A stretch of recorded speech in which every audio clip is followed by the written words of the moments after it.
Hi folks, welcome to the Man Cave. I do hope everybody is keeping well. So normally in the Man Cave I've got the KTM 890R and the BMW R1250 GS. Well, last night myself and my good lady, the boss as I would call her, we came back from a little bit of a mini tour up to the Brecon Beacons in Wales. So we got back on the ferry last night and then my GS was booked in for its 12-month service this morning. So first thing this morning, down to the BMW dealership and dropped the bike off there, and the dealership was also a Triumph dealership.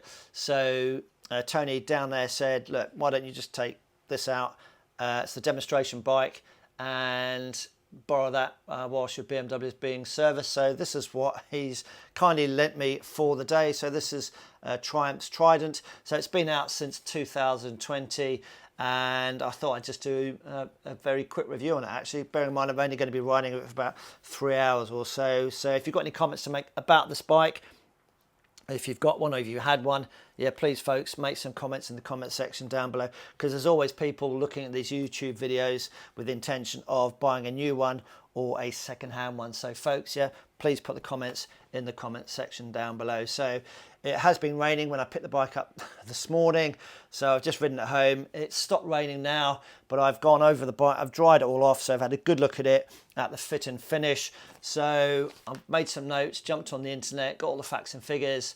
I'll give you all the facts and figures very quickly, and then we'll go out for a bit of a spin. So here we go then. So this is Triumph Trident, been out since 2020, the end thereof. So it's a 660cc triple engine, banging out 80 horsepower at 10,250 revs, and it produces about 64 Newton meters of torque. So weight wise, wet, it's 189 kilograms wet, and you can also get an A2 restrictor kit for it if that's what you need to do. Warranty wise, comes with 2 years warranty and 2 years roadside assistance, and at month 13 from ownership you have an option to extend the warranty by 1 year or 2 years if you want to pay a little bit more money. So the price of this bike, talking about money, just jumped on the website this morning, is £7,895 of your hard-earned cash. Competition-wise, well, I guess we're going to be looking at Yamaha's MT-07, which I rode last week. That was a second-hand one, very nice bike, and that's retailing currently at £7,510. You've also got Suzuki's SV650. Which is 6,999, and then new to the market, which has got some really good write-ups, is Honda's CB750 Hornet. Again, that is the same price, can you believe it, as the Suzuki at 6,999. So the service intervals for the bike are every 10,000 miles or 12 months, whichever comes sooner. So what we'll do, let's just start from the front of the bike and work our way back, and then we'll don our riding kit and go out for a bit of a blat. So starting from the front then, so suspension wise, we've got non-adjustable upside down Showa forks, and at the back we've got a Showa unit, and that's only adjustable for the preload. Brakes wise, we've got Nissan calipers, twin piston calipers at the front and a single piston Nissan at the rear. As we then come back, because we've obviously got the lovely 660cc triple engine, which is, it sounds absolutely glorious.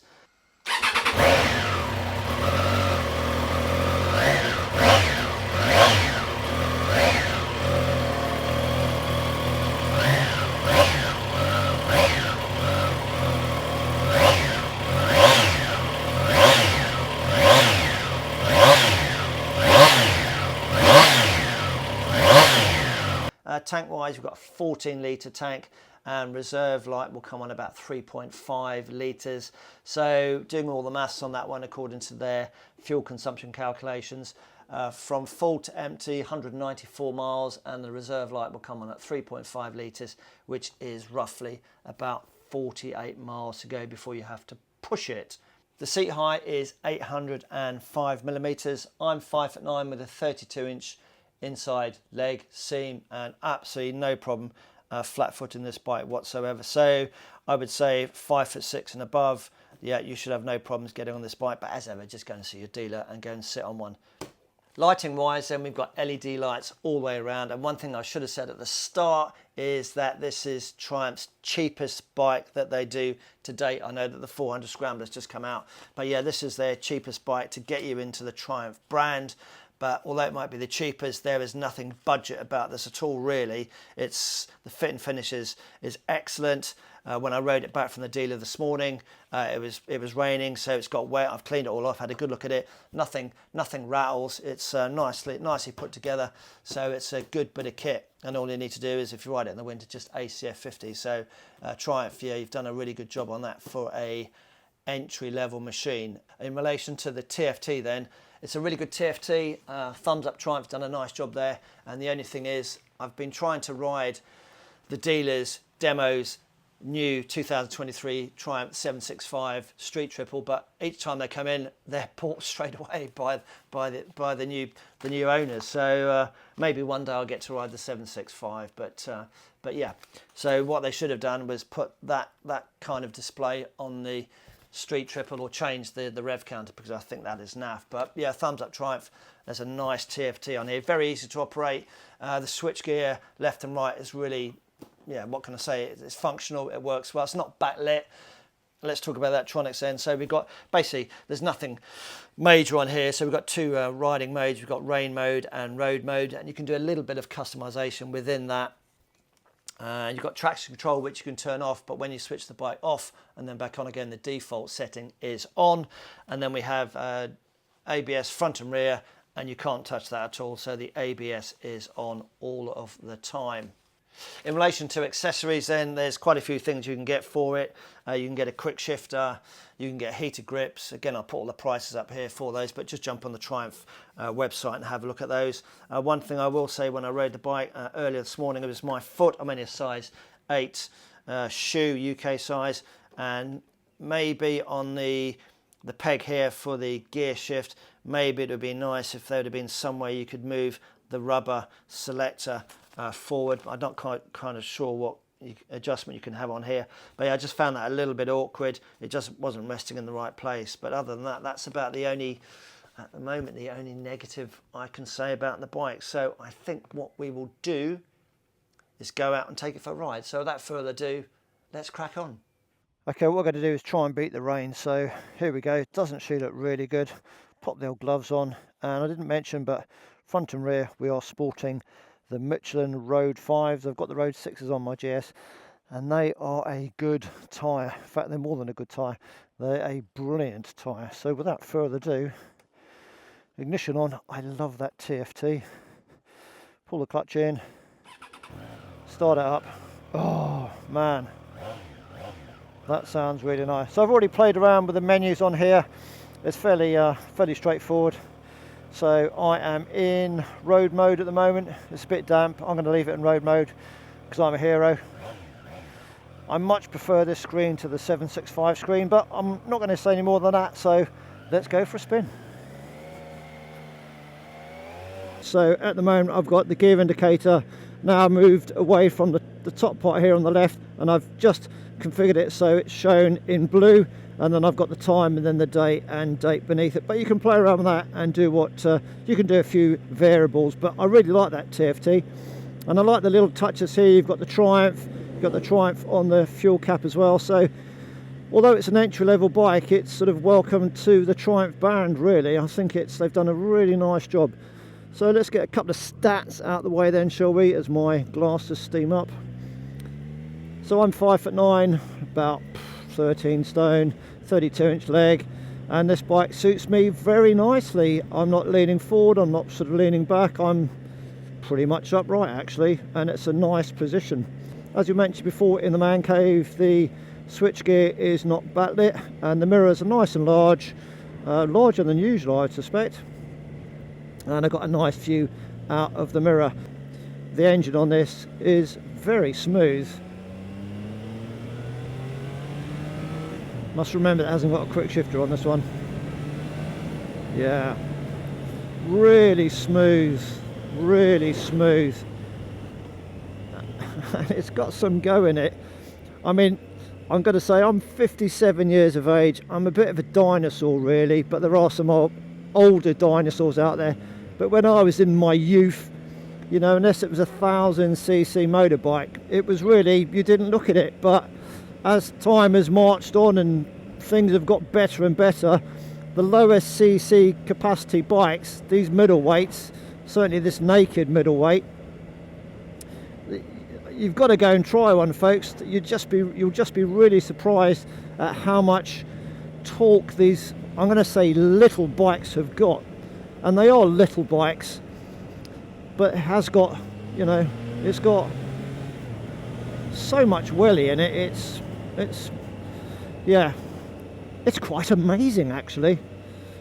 Clutch is nice, not too heavy. There's no span adjuster on the clutch. The brake lever, it's got 5 positions of adjustment, but everything falls to hand very nicely.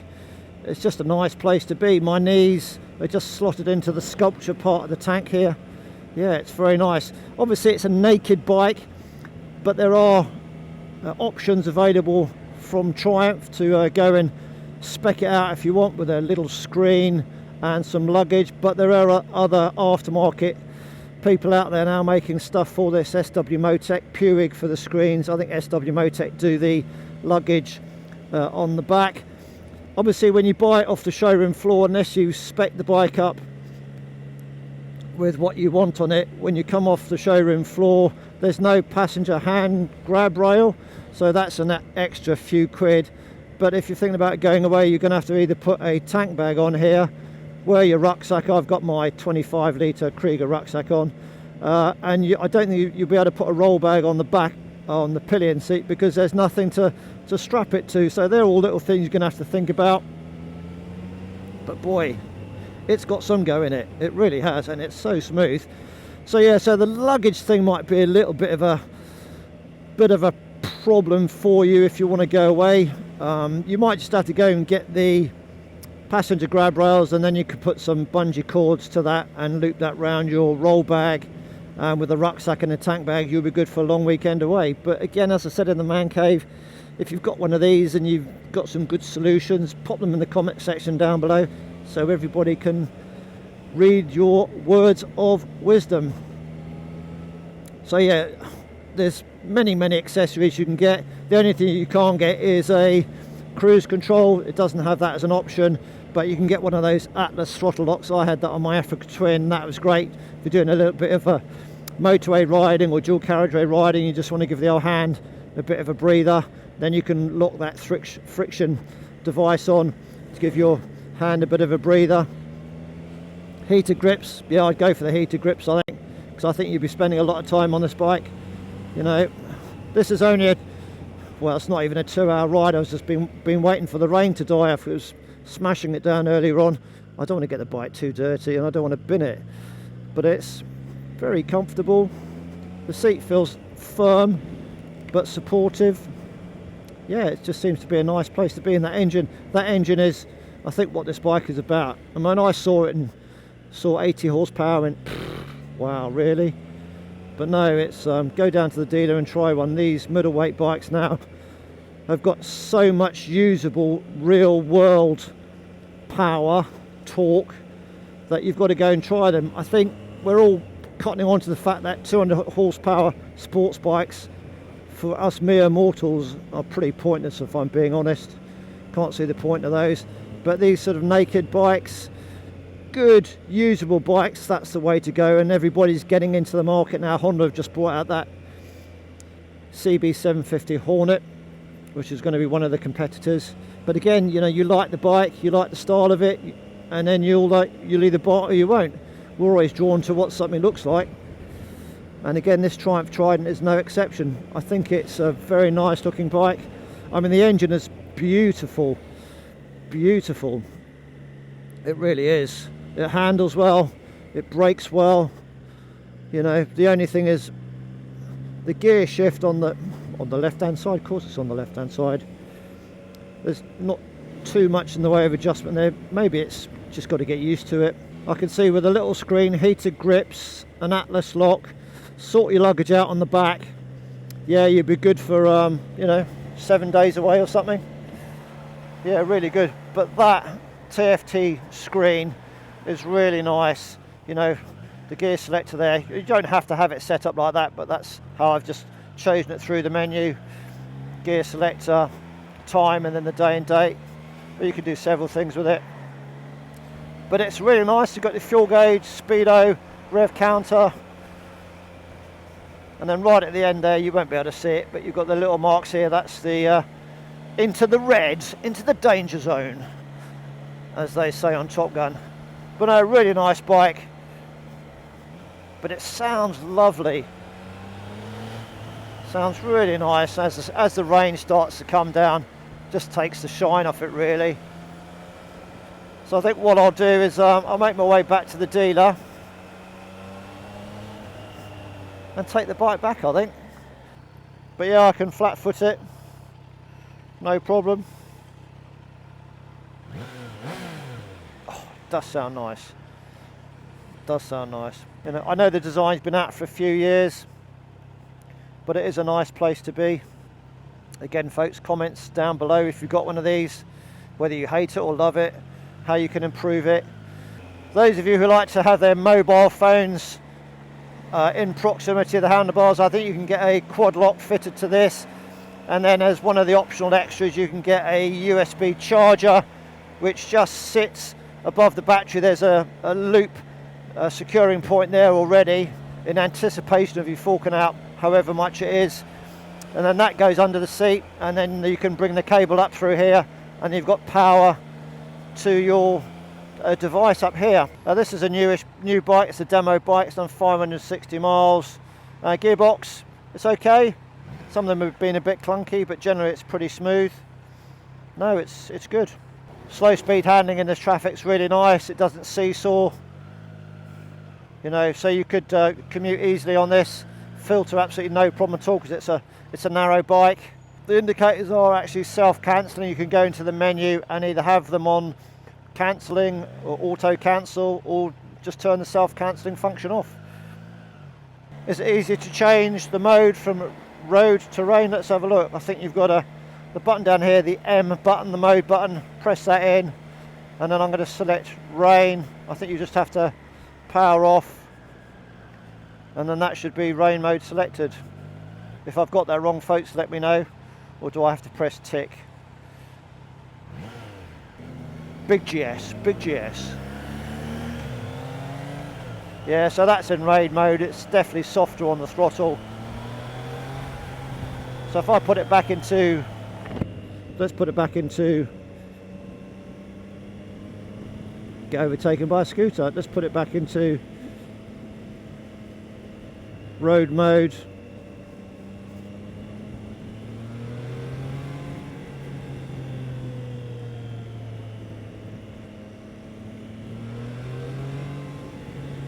So yeah, I'm not sure whether you have to select the mode and then press the enter button, which is the tick. I'm not sure, but those of you in the know will let me know in the comment section down below.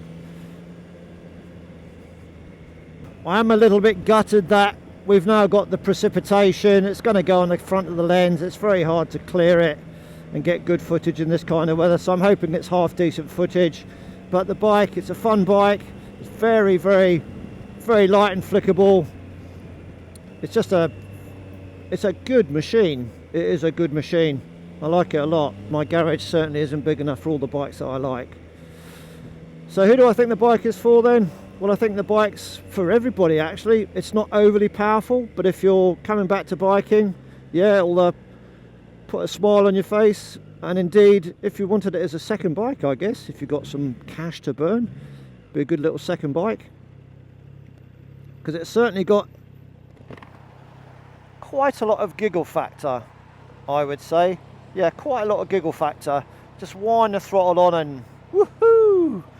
Boy oh boy, yeah. And I'm going to say for a little bike, yeah, it's got a big heart. Quite like that.